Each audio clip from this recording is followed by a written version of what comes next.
the money. That's what I always say. You always follow the money. Yeah. This is Follow the Money with Mitch Moss and Paulie Howard on VSiN. Here we go. Welcome in. It is Follow the Money on VSiN, the Sports Betting Network. Mitch Moss along with Paulie Howard live in downtown Las Vegas from the Circa Resort and Casino. Action-packed 3-hour program lined up here on a Friday. Stanford Steve from ESPN coming up bottom of the hour. We will get into some best bets from him in college basketball for the weekend. Also some NFL draft talk with him. Paul Stone. He is in the Friday night college basketball handicapping contest here at Circa. He's on the show later on. Bruce Marshall, college basketball best bets. And it's Oscars weekend. And we have a director on the show today who's been on with us previously. Isaac Feeder is going to be on the show and showrunner. He did a 30 for 30.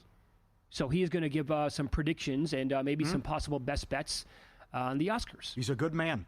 Talented guy. Hollywood hotshot. A.C. Green, Iron Virgin. Narrated by Will Ferrell. What he did, he also did the documentary Life on the Line. Teddy covers Fezzik about sports betting as well. And get some tips and cash a ticket with him coming up. You bet.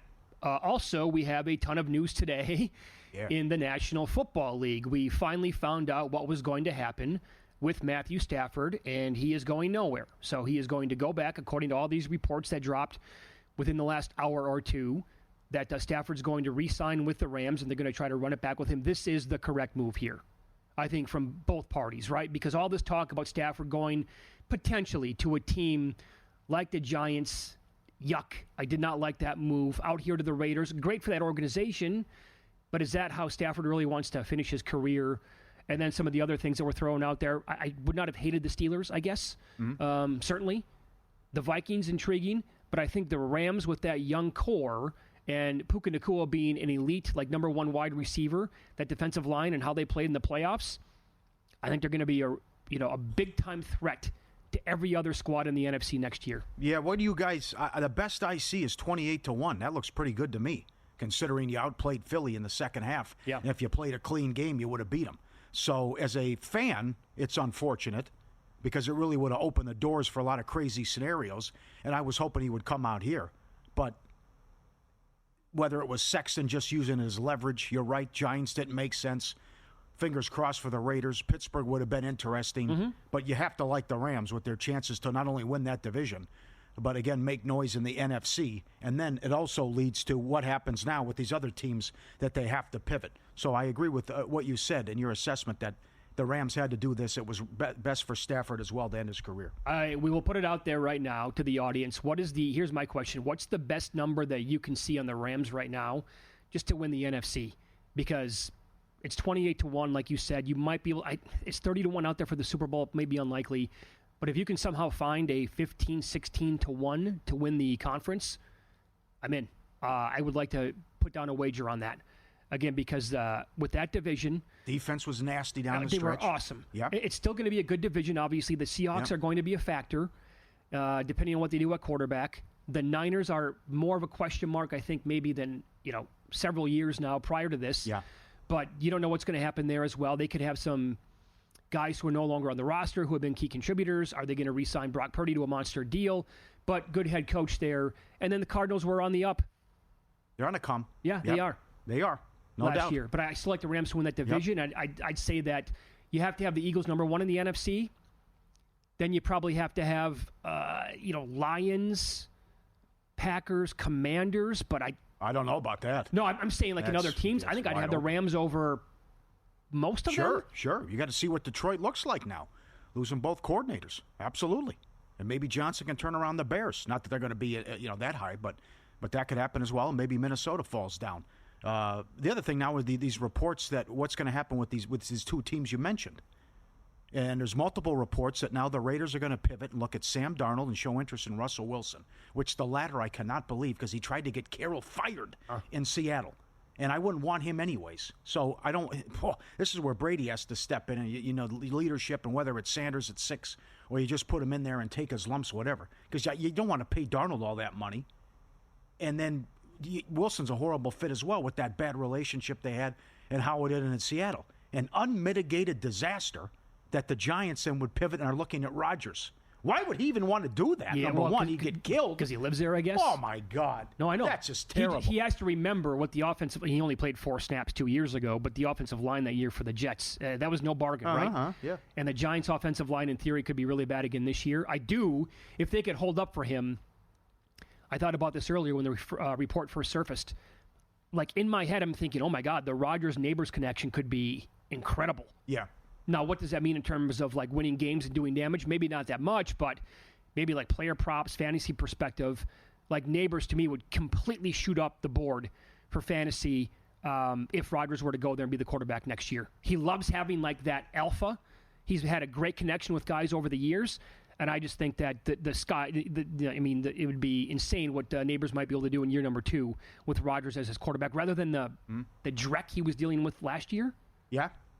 Remember, DraftKings had him as low as 2-1 to go to Pittsburgh, which I don't know if they want the circus in town with him, with that organization. But again, who handles eccentric, wild people better than Tomlin and what he's done? I mean, we didn't even know at that time Brown and Bell were cuckoo for Cocoa Puffs at what he was able to do. So that's still intriguing, too, if that happens, although unlikely. But I'm just surprised at the news that I can't imagine Rodgers would want to go there and end his seat. Just retire if that's the only option. Well, and so I think either way here, if the Giants were to agree to a deal with Rodgers, or if they don't, like, they are going to reek of desperation for a quarterback now. Yeah, no doubt. Right? Yeah, and the coach and GM are on a hot seat. Absolutely. So that's exactly right.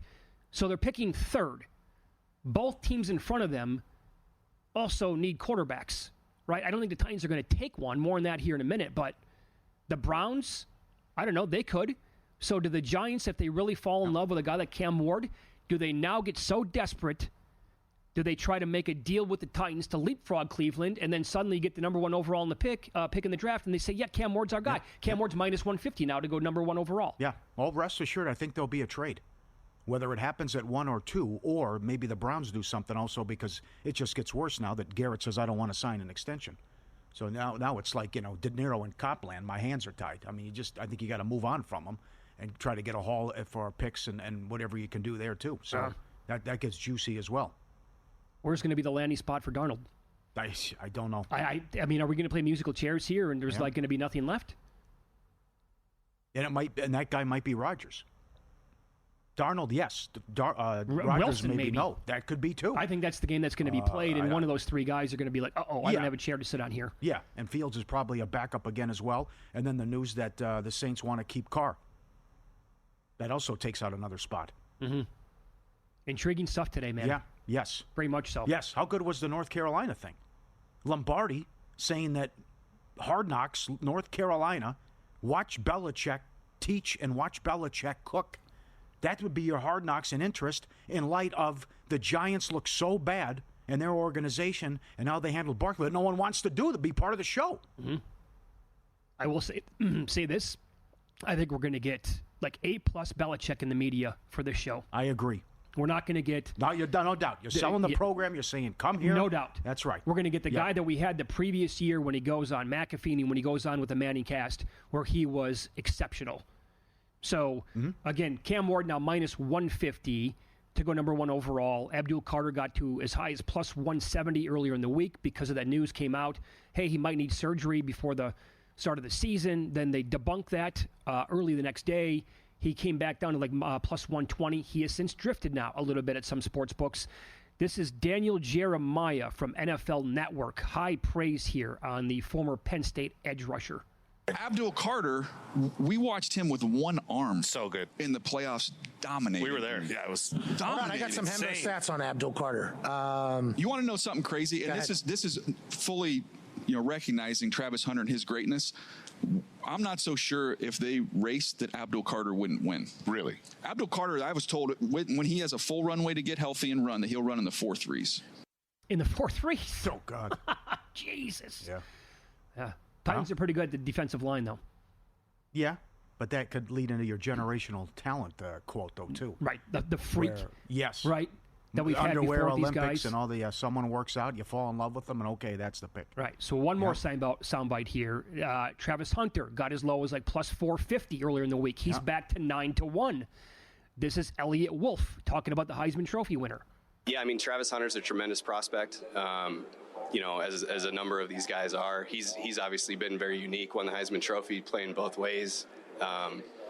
He's really unique and instinctive at both positions. So I think there's a scenario where, he's probably going to major in one and minor in the other, but I think there's a scenario where he could play both ways. Yes, well said at the end. He's perfect for the Patriots. Agreed. Perfect. And I think that would have been the pick if they lose to the Bills. Agreed on He'd both have been counts. the guy, yeah. Hunter also came out. He's really pushing to go number 1 overall. I don't blame the kid. He said, what I do is actually more difficult than what Ohtani does. Did he elaborate? He just said playing both ways, like in games at the same exact time, is more difficult than pitching and going out there and hitting at the same time. He went there, okay. Well, it's more physical. Yeah. I mean, for sure. I mean, you're exerting yourself completely when you're throwing 100 miles an hour on the mound, obviously. But to play cornerback and wide receiver same time, I don't disagree with him. All right, from advanced metrics to sharp betting angles, the VSiN MLB Betting Guide, your ultimate playbook for the season. Avoid strikeouts at the book. Become a VSiN Pro subscriber today as low as $9.99. Get your copy of the guide today. Adam Burke did a great job. MVP, Cy Young, players' perspective on evaluating pitchers from former pitcher Jensen Lewis. Expert tips on how to bet baseball. Great stuff on analytics, weather, road trips, VSiN.com/subscribe, VSiN.com/subscribe. Up next, betting angles for tonight's college hoops card and looking at the Saturday games as well. Looky here, it's loaded once again tomorrow. As for tonight, it hasn't been pretty. When this team travels far away from home, the numbers jump off the page. We will share them with you next here on VSiN.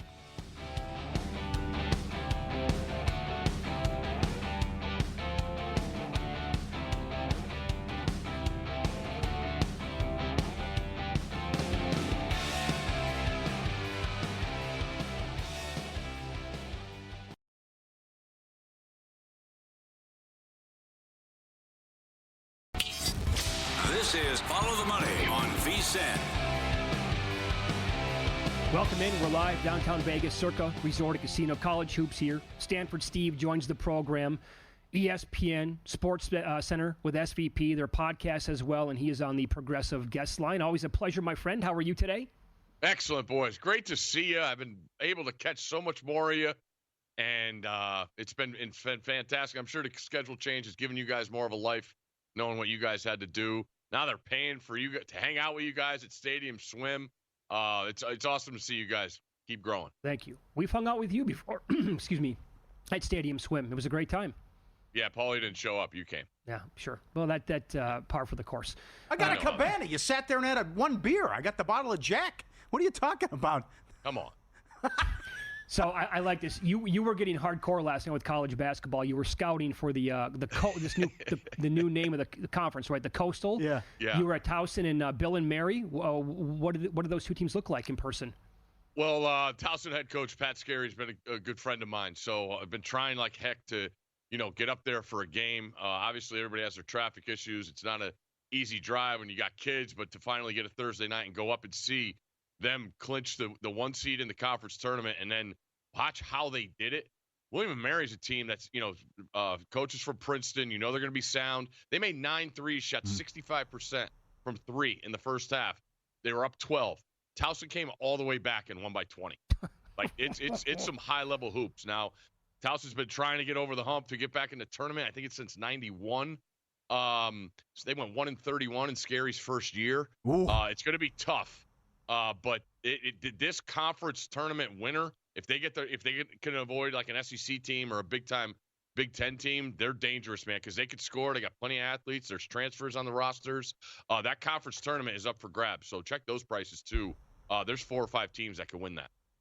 Very good. Yeah, I like it. Let's stay hardcore. Anything tonight on the card? Ivy League, maybe a VCU MAC action. What do you think? Anything jump out tonight? I heard you talking about the VCU squad. I think they're tremendous. He's a great coach. He's won everywhere he's gone. I looked at Princeton. They still have a bunch of guys back from last year, and I thought they were legit last year. They're playing Columbia. Columbia started the year 11-0. They beat Villanova, and then they lost 3 starters. You can't do that in the Ivy. And they won their first Ivy game, and then I think they've lost 10 in a row.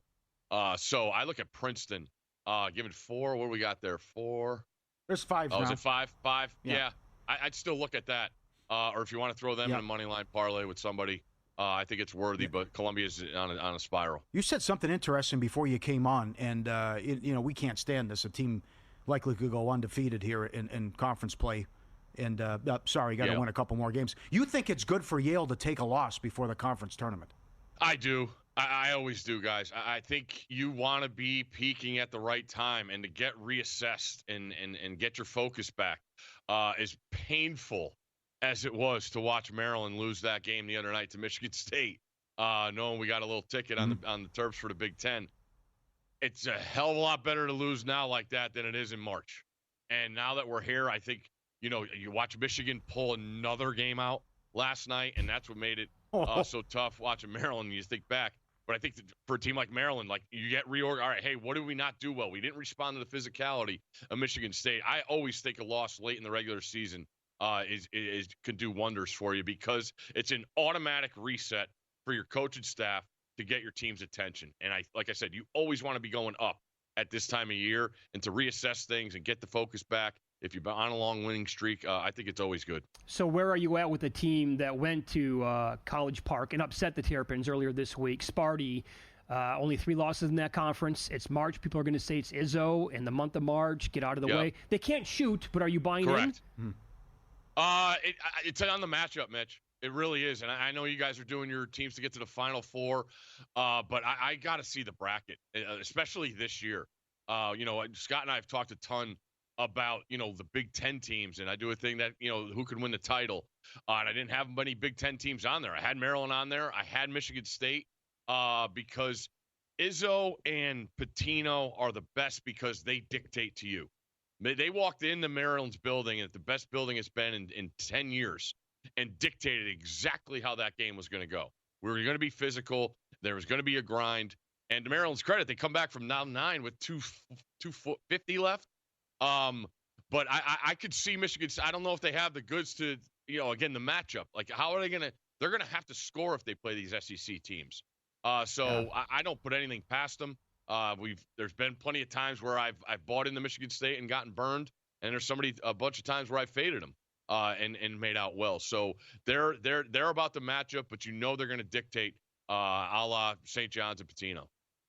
How far do you think St. John's will go this year? I mean, same thing, right? Based on the matchup overall, because what you said about Michigan State, I think, holds true for the Johnnies. If they have to play SEC teams, defense is absolutely one of the best in the country. But I'm not going to trust them for 6 games shooting from downtown either. No, I will say if you figure you get 2 that you got to gut out, and St. John's is totally comfortable doing that. I had listened to you guys on your network. Plenty of guys have bought in. I think there's a Pitino factor there. He's the best coach of the sport. Whether you look at it, in game, getting guys to play. Everybody's seen the viral videos of him talking to a team. So I really like St. John's. I think they got the goods to compete with the top SEC teams. They're not going to be afraid of anyone. And also shooting, Mitch. They play at Madison Square Garden. That's an arena. Your games are going to be in an arena. So it's not this going to be another thing you got to worry about. It's something that they're accustomed to. And their defense, their offense comes from their defense. So I'm not worried about them scoring when they have to. I believe in Pitino and that bunch that is as hungry as anybody. All the money, Paulie and Mitch Veasan, the Sports Betting Network. Stanford Steve, our guest on the Progressive Guest Line. Any thoughts on the Combine or what's going to happen with the draft? Yeah, it seems like it's got flipped upside down today with the news of Stafford, because it felt like Stafford was going to be the first domino, and then, everything was going to piece together, whether it's Rodgers, whether it's Darnold, whether it's Cousins. So I don't know what now, because it sounded like everybody was in for another quarterback as Stafford moved. As far as the Combine, I'm super fired. I mean, the talent in that defensive line, I mean, this is a draft to get your team better. We saw what dictated in the Super Bowl. It was line play. And I think teams are coming around on that. There's plenty of interesting quarterback situations. Bum that Cam Ward's not going to throw, but I could see it. Like, I believe he feels he's superior to Shedeur in every facet, and that's his liking. So I really would like to throw. I look at the receivers, and I feel like everybody's jumping on Tet McMillan. I think Egbuka is the most reliable receiver when you go up and down. It's not a deep class at all. When you look at what Egbuka has done at that place in Ohio State with all those other receivers, go through the years in the rosters that he's always been the guy. So I look at him. I don't know if he'll be the first. He probably won't be the first. You can't take him as the first receiver because of McMillan has the wow factor. But overall, all-around difference maker, Ibuka is going to be tough to beat. Imagine he slides like into the late teens or 20s to a team with a good quarterback. I mean, the impact that he could have right away as a rookie. So if you were the GM of the Titans and you held on to the pick, would you take Abdul Carter? Would you take Hunter? Would you do something else? See, the Titans is tough. I'm listening to these trade talks where if the Browns, they're taking a quarterback. That's what Schefter said. When he says that, he knows. So does Cleveland have to go up to 1 to make sure they get the quarterback that they want, which I would think would be Ward? That's the thing I worry about. But if I'm the Titans, I would take Carter. I believe in this league, there's more of an impact that those guys have up front than a guy that's on the edge.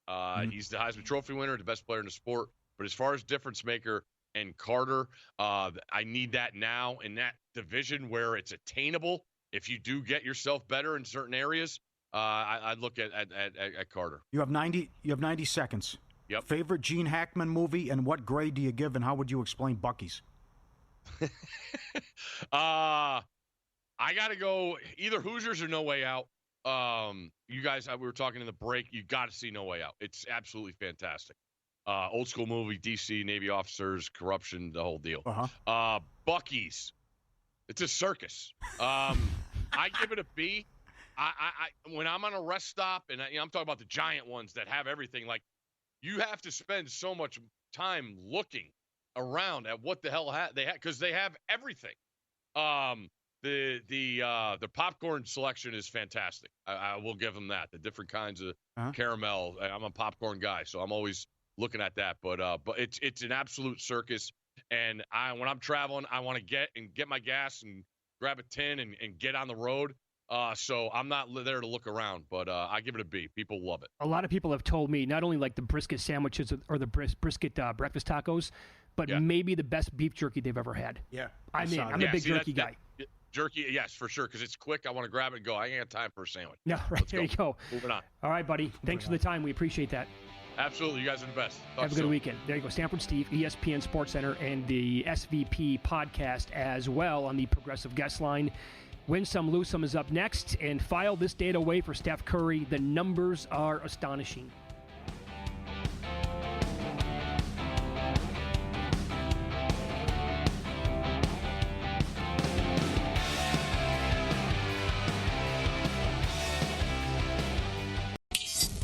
This is Follow the Money on VSiN. Welcome back. We're live downtown Las Vegas, Circa Resort and Casino. More college basketball here. That time of year, man. Tomorrow's March. Can you believe it? Longtime college basketball bettor and handicapper with CBS Sportsline. Bruce Marshall joins the program now on the Progressive Guest Line. Brucey, good to talk to you as always. How are you? Hey, pretty good, Mitch. Pretty good. Let's begin. Let's begin Big Ten tonight. Has it been pretty for UCLA when they have traveled to the Midwest or the Northeast this year, with maybe one exception? They're catching now 5.5 or 6, a couple of sixes out there against Purdue. What do you make of this matchup, Bruce? Well, just quick history lesson. UCLA, it's only its third game there since they opened this arena, December 267, with John Wooden coming back to his old alma mater. Rick Mount's debut night for varsity Purdue. Lou Alcindor with the Bruins off the national title the year before. The most electric night I ever remember in college hoops. I was only in fourth grade. This game was unbelievable, back and forth. And then UCLA won in the last second shot by Bill Sweek, 73-71. Anyway, this is not that sort of level tonight. However, Purdue's got some problems too, guys. Lost 4 in a row. Out on the perimeter, those guys, Smith, Lawyer, they can shoot, but this is not very athletic and not a lot of length in the perimeter. They're not as good as they were last year, especially when they had Edey down in the blocks. UCLA's won 9 of 11. They did win it at Indiana a couple weeks ago on a Friday. I don't think the matchups are that bad, and I'm seeing some sixes out there. I give UCLA a shot to win this thing outright. Purdue's struggling. That was the best game you've ever seen? Yes. if I had to relive one game to watch in my life, it's that one, and I should even write a book about it. Wow. It's an idea for me. There you go. There you go. You could do it. I get 5%. Let's do it. By the way, we don't want you to do this, but yes or no, you could name the starting five for both teams still to this day. I think so. Okay. Gilliam, Billy Keller, Rick Mount, Chuck Davis. Who's the other one for Purdue? UCLA, of course, Warren Allen, Alcindor, Shackelford, and Mike Lindstrom. Yeah, you got me. You're in fourth grade. Jeez. Love this guy. Yes. Can't wait. Going to talk to you nonstop here the next couple of months. I can't wait. Great start. How about Iowa and Northwestern? Iowa is as soft as chiffon, boys. A couple weeks ago, I was talking to Matt, and I said, North Carolina is the Iowa of the ACC. No, that's an insult to North Carolina. Okay. No major conference team is as soft as Iowa. This defense is horrific. Look at their results out on the road this year. They beat Rutgers that one game, but they have been hammered all their other Big Ten road games. Chris Collins has done a heck of a job keeping Northwestern relevant. Even with the injury to Barnhizer, was a very important player. They've weathered that. Look at these 2 wins in a row on the road at Ohio State and Minnesota. Handy wins. The defense is playing well. And Northwestern, to me, I'll lay this price here with the Wildcats tonight. Nick Martinelli, Dwayne Colucci's favorite player in the Big Ten, scoring up a storm for Northwestern. I'm taking the Cats. All right, lay the 4.5 there. Good breakdown. Let's get hardcore. Marist and Sacred Heart. Sacred Heart, a small home favorite. Let's get nuts. What do you think? Marist, this league is very competitive. There's a lot of tight margins in this league, but a couple of the constants in the Metro Atlantic have been the Big Q, Quinnipiac, and Marist. John Dunn, he's got them. They're 20-5 this year, if you can believe that. And this is not a flashy team. Very functional. They value possessions. They play defense. They're only scoring 68 per game, but they are fairly effective shooting it. Pasquarelli is a really dangerous guard, scoring about 17 per game. Sacred Heart's a little more up and down the court. They have been inconsistent. Marist is catching a couple here on the road at the Q in Connecticut. I'm going to take Marist, the Red Foxes, tonight. Iona Niagara just started. Do you have an opinion on this game, Bruce? Yeah, I took Iona. Tobin Anderson won some games on the road. It has been a tough year for Niagara. In fact, the Buffalo schools, Niagara and Canisius, at the bottom of the Metro Atlantic. Greg Paulus wasn't able to replace some of the guys he lost in the portal. Iona can win this game. They won on the road. It's a short price. But they pick them, so I take Iona. Okay, the game right down the street. The late game, 8 o'clock Pacific, Nevada, 2.5 at UNLV. Yeah, it looks like Deaton Thomas still out. Seems like it. And I know the Rebels survived the other night at San Jose, but they're not the same team if Thomas is out. And they've been, frankly, I'm watching UNLV this year. This team doesn't look like it's enjoying playing with each other, playing together the way last year's team did with the Boons and some of the guys that Kruger lost in the portal. Kruger's job might be on the line here. Listen, Nevada hadn't played that bad the last couple of weeks, and it was they kicked Trey Coleman off the team. He might have been a disruptive force, but Davidson and Kobe Sanders are the 2 best players on the court. Short price, I'm giving Steve Alford. They won up at Reno against the Rebels. I think they can win here at Thomas and Mack too. Follow Money, Paulie, and Mitch Veason, the Sports Betting Network. The legend Bruce Marshall, our guest on the Progressive Guest Line, CBS Sports Line. Bruce A. Marshall on X. You like the total here, and you can tell us why in a second. Will you also be jumping in on Dana Altman and Oregon? You've been unbelievable the last few years when Oregon has made deep tournament runs, not only Pac-12, but in the actual madness. I am thinking about it because, they've had some impressive efforts. That win at Wisconsin, when they were way behind in that game, and they came back. This is Altman's time of year, so I could make a case for Oregon too. I'm going to make a stronger case for the over. USC looks tired, and I know Oregon's had some traveling like SC too, but I think it's really worn out the Trojans. Watch their recent games away from home. They're allowing 90-plus. I mean, Rutgers was scoring every possession last week. Maryland scored easy on them. Purdue did a couple weeks ago. They are tired, and this was not a great defensive team to begin with. Overs, 15-3 now for SC, the last 18 over. Oregon's got enough firepower to get over. So I'm going to go, well, see 150, 153.5. That's not high enough. I'd go over, and I'd probably take the Duckies, Rubfoots -8. Mm-hmm.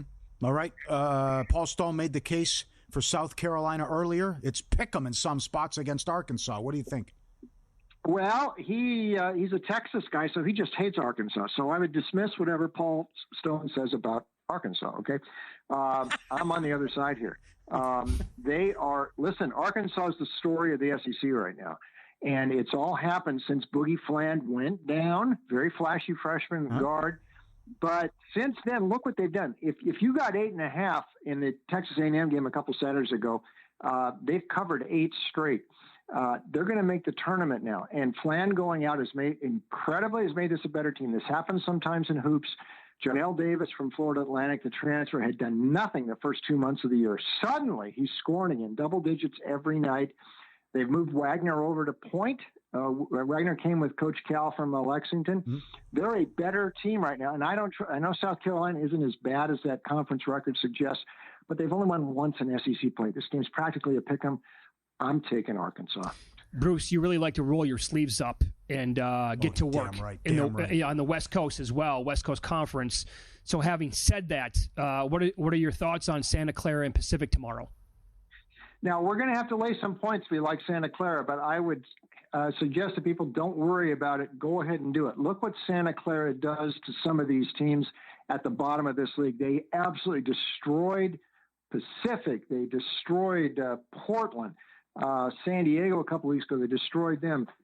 Pacific cannot keep pace with Santa Clara. Santa Clara, they're capable of having a bad shooting night from 3, but they exited November shooting about 27% from 3.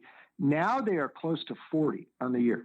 For the last 2+ months, this has been the best 3-point shooting team in the country. They hit 23 triples last Saturday at Washington State. There's another team they buried a couple times. They can bury Pacific tomorrow. This gets Herb Sendek to 20 wins. I'm going to lay the points with the Broncos. You're the best, my friend. Love you. And we'll be talking to you on a regular basis here as we get into March. Appreciate it. Have a good weekend, boys. Thank you. Thanks, Brucey. I sent him a text. I go, let me know what you like today. He sent me the clip from the LA Times about the game. UCLA, Purdue, and then had the long text. December 2nd, 1967, opening night. Wooden returns to Purdue. Lou Alcindor, defending champ. Dick Enberg on the call. All-time thriller. More drama than UCLA-Houston 7 weeks later at the Astrodome. Still not the greatest college hoops games event. UCLA-Purdue rates by me as the greatest college game ever. And he can tell you the starting five. On the spot. He's in 4th grade. Starting he's five. The best, yep. Yeah, you're right. He'll get in the mud, too. We're going Marist and Sacred Heart. And he likes the trash, too, with Richie Bachelari. Love Brucey. Yeah, it's the definition of hopping into a dirty lake. Real mucky, right, full of scum at the bottom of it. And he just digs his toes in, and he likes to go on a long walk through the lily pads and through the bullheads and through everything else that are down there. It doesn't matter to Brucey. He gets as dirty as anybody. And he wants a barrel full of oil to spill into the lake to get even dirtier. It's who he is and what he does. Let's get some winners in the Oscars on Sunday. How about that? Yeah, you can bet on the awards. We'll try to get some winners. Director, Hollywood hotshot, Isaac Feeder on the program coming up next.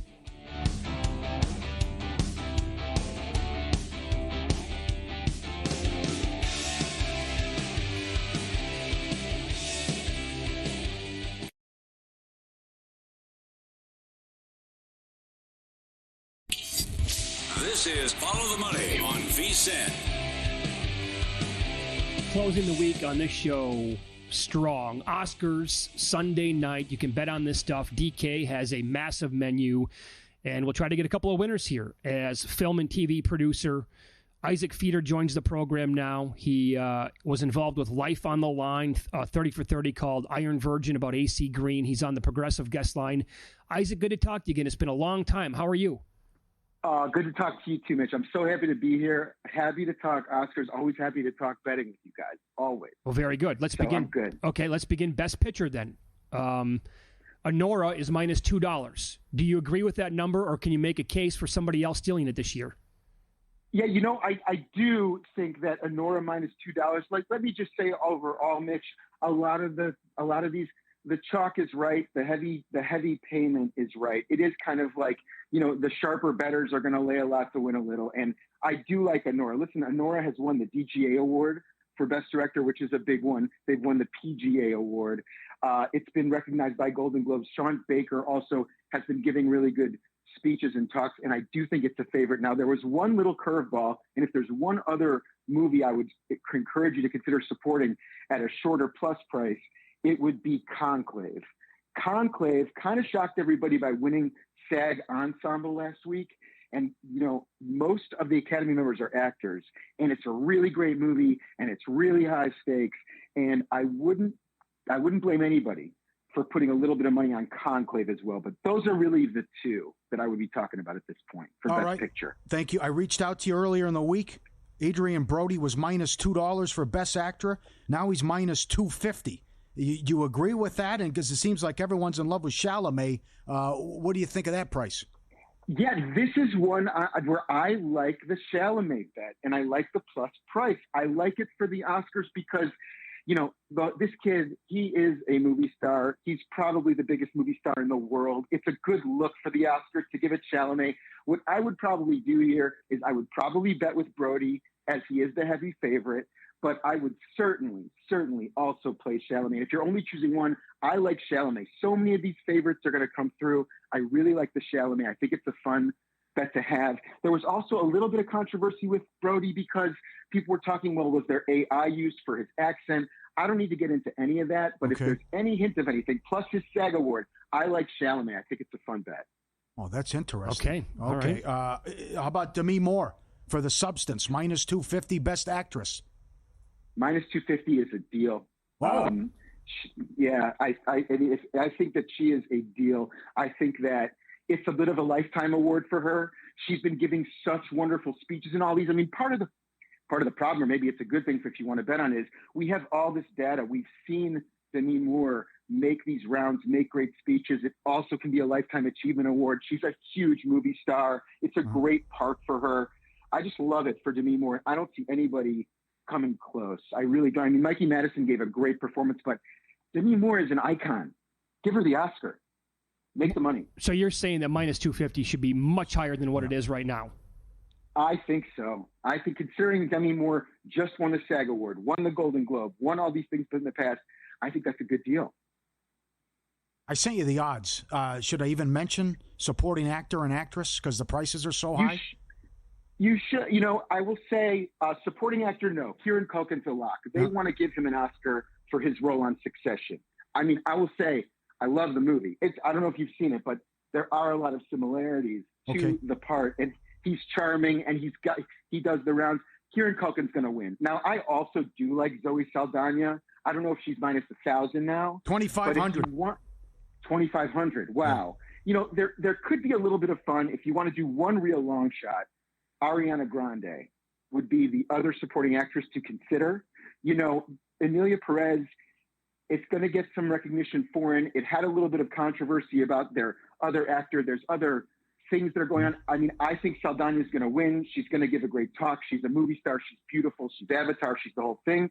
But if you also want to consider it, I can see the next morning photo of Chalamet and Ariana Grande, and I wouldn't be shocked. And I think it's a pretty good long shot. All right, 8-1. I like that. At DraftKings, Johnny Avello with an incredible menu at DK. You gave out some winners last time you were on. How far do you want to? How deep do you want to go here with some of this, like director, screenplay, visuals? Take it away as you're the expert. Totally. So I mean, similarly, director. If you really want to think about Honora, I think director's the best place to do it. I think Sean Baker's going to win at a minus 250. I really do. The place where I think could be interesting is actually original screenplay. Now, Honora is also the favorite for that movie, but Jesse Eisenberg is nominated for A Real Pain. He won the Golden Globe. Okay. He is also a movie star. It's a good look. I wouldn't be shocked if he's like plus 500. Again, in this instance, I wouldn't say it's a guarantee, but I like those odds for a plus price longer shot. it's fun to put Jesse Eisenberg on there. Would be one of the places I want to go. But for the most part, if you have the money to lay the odds, to lay the juice, you should probably do it with these heavy favorites. I mean, that's really what it's looking like. There's a reason that there's such heavy favorites here. Okay. But those are a couple of my favorite longer plays. Go ahead, Mitch. I was going to say, for example, Dune is minus 1,000 best visual. Planet of the Apes 5-1, then it goes down to like Wicked 20-1. You're saying like minus 1,000 if you can lay it with Dune. You think that's going to be an automatic one? If I could do it, I would do it. Absolutely. It's one of those. It's like no overtime in the Super Bowl. You know what I mean? It's those. Those kinds. It's those kinds of money bets. There's a reason that the juice is so high. And yes, Dune got kind of disrespect. People are like, why isn't the director Denis Villeneuve nominated? Why isn't this and that? Well, they're going to give Dune some awards. I think that's the best shot. I don't think it's going to be cinematography. A lot of people like Greg Fraser for cinematography. Greg Fraser won for Dune 1. But The Brutalist, which is also an awesome, big deal, won Palme d'Or at Cannes, won all these movies, or maybe it won Venice, excuse me. The Brutalist is going to get the award for cinematography. That is almost a lock as well. It's like 70 millimeter Vista Vision. They don't make it like they used to. Really? That's a great place for, that's a great place. It's only for $340. You're saying that lock it up, cinematography. I like it. It's minus $340. Yeah. No chance it loses, you said. Okay. I like that movie for cinematography. I do. What's the next one for cinematography? Is it it's Dune or Nosferatu? The only one that might go is Nosferatu. But Brutalist or Nosferatu. The only one I like the Brutalist a lot there. Lay it if you can do it. Okay. You probably know and work with a lot of these people too. Like best production design. How does Wicked not win $4? Best score, some of these others. If you want to go dig deep into that too, please. Totally, for sure. I mean, Wicked was one of the most popular movies of the year. It is a huge movie. It's an awesome movie. It is going to get recognized. The place where it's heavy favorites is where I'd look to do it. And if it's not, I'd probably avoid. But yeah, I mean, Wicked's music is so powerful, and they want to cut to those stars. So I like that a lot. I don't remember what the number was, but there's really the long shots that I mentioned to you are really the places I would look to. There might be a little competition in documentary between two movies, but really when it comes to these numbers, I want to tell the listeners it's either the heavy favorite or the one that's slightly under it. Yes. The only one I like a little bit more for a long shot. I'm going to probably be supporting Jesse Eisenberg and covering it with the heavy favorite. Okay, so the best documentary is right in your wheelhouse then, and No Other Land is minus 165. Porcelain War is plus 150. Yes, and it is, and I do love documentary, and I've been. I mean, the documentary shorts are also interesting too. But yes, between those two. Again, I think No Other Land's going to happen. It's an Israel-Palestine co-made film. It's very of the now. It's very what people want to talk about. And The Porcelain War is about Ukraine. I mean, this is where the Oscars get political, and they want to give people the microphone to say something here. And I bet on people. I bet on the Oscars getting preachy when possible. Unfortunately, and maybe that's cynical, but if there's something that they want to give someone the mic to say, bet on it. You might as well make a little bit of money on it. Do you have anything you want to promote? And did Lotus of Siam live up to the hype when you went? Oh man, I do love that place, and I love eating in Las Vegas, and I miss Las Vegas, and I hope to come back soon. I do want to promote. I directed Not Safe with Nikki Glazer, which was a really fun show on Comedy Central, and there's a writer who I'm very close friends with from it, and we're working on a baseball project together, and we're going to start coming out with it close to opening day. We're doing it right now, so I'm really excited about doing something about baseball and sports again, and I'm always happy to talk with you guys. Thank you, sir. Very good. That was awesome, Isaac. Thanks so much. Good luck. I hope. Be well. Yep, back at you. And enjoy the Oscars coming up on Sunday night. Film, TV director, 30 for 30, AC Green, and Life on the Line documentary, the Nikki Glazer project he's with, and look for the new stuff as well. Vice World of Sports, Isaac Feeder, FDER. He is right. This is kind of like the NFL draft right before it starts. The moves that are shaping the market, they're usually right. Yeah. It's not like we recall, though. Usually there's thousands, 2,000s all over. Yeah. You just have that in supporting actor and actress. Let's have a weekend. Got a winner there with Yale. Hey, there you go. They brought it home. Video poker? It's good. I think so, yes.